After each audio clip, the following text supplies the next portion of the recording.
The Armourer's Challenge by Mimophonus.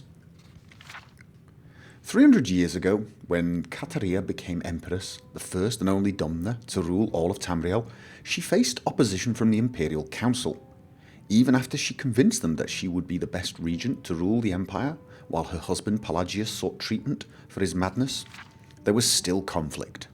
In particular, from the Duke of Vengetto, Thane Minglumire, who took a particular delight in exposing all of the Empress's lack of practical knowledge. In this particular instance, Kateria and the council were discussing the unrest in Black Marsh and the massacre of the Imperial troops outside village of Armanius. The sodden swampland and the sweltering climate, particularly in summertide, would endanger the troops if they wore their usual armour. "I know a very clever armourer," said Kateria. "His name is Hazadir, an Argonian who knows the environments our army will be facing. I knew him in Vivek, where he was a slave to the master armourer there, before he moved to the Imperial City as a freed man. We should have him design armour and weaponry for the campaign." Minglumar gave a short, barking laugh.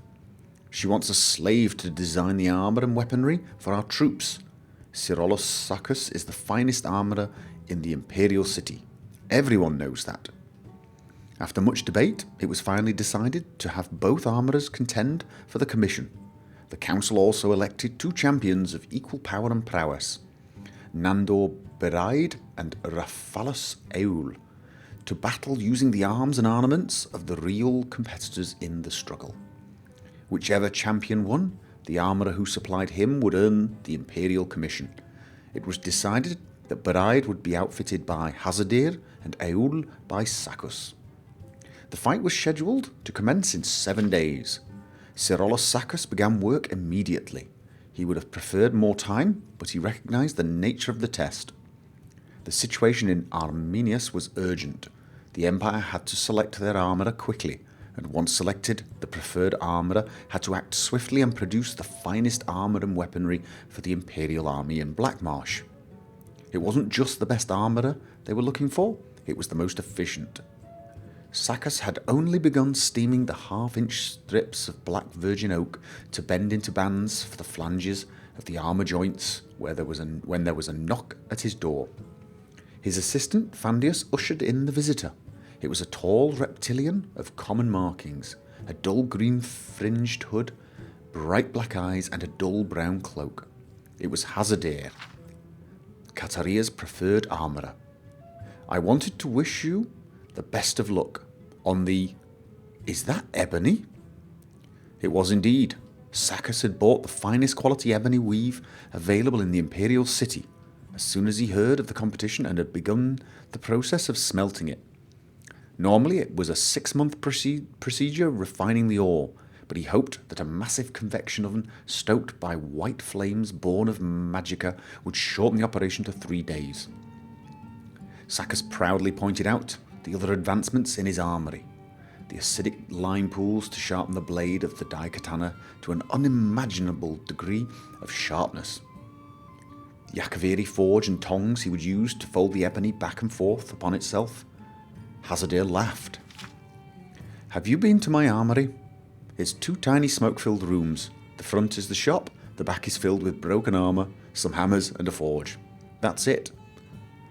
That's your competition for the millions of gold pieces in the Imperial Commission." "I'm sure the Empress has some reason to trust you to outfit her troops," said Cyrolus Sacus kindly. He had, after all, seen the shop and knew that what Hazadir said was true. It was a pathetic workshop in the slums, fit only for the lowliest adventurers to get their iron daggers and cuirasses repaired.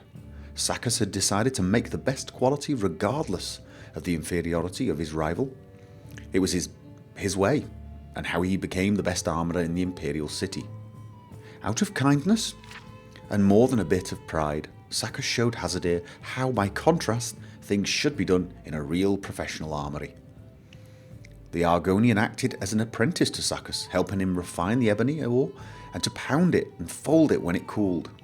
Over the next several days, they worked together to create a beautiful daikatana with an edge honed sharp enough to trim a mosquito's eyebrows, enchanted with flames along its length by one of the Imperial battle mages. as well as a suit of armour of bound wood, leather, silver, and ebony to resist the winds of oblivion. On the day of the battle, Sacus, Hazardere, and Fandius finished polishing the armour and brought in Raphalos Eul for the fitting.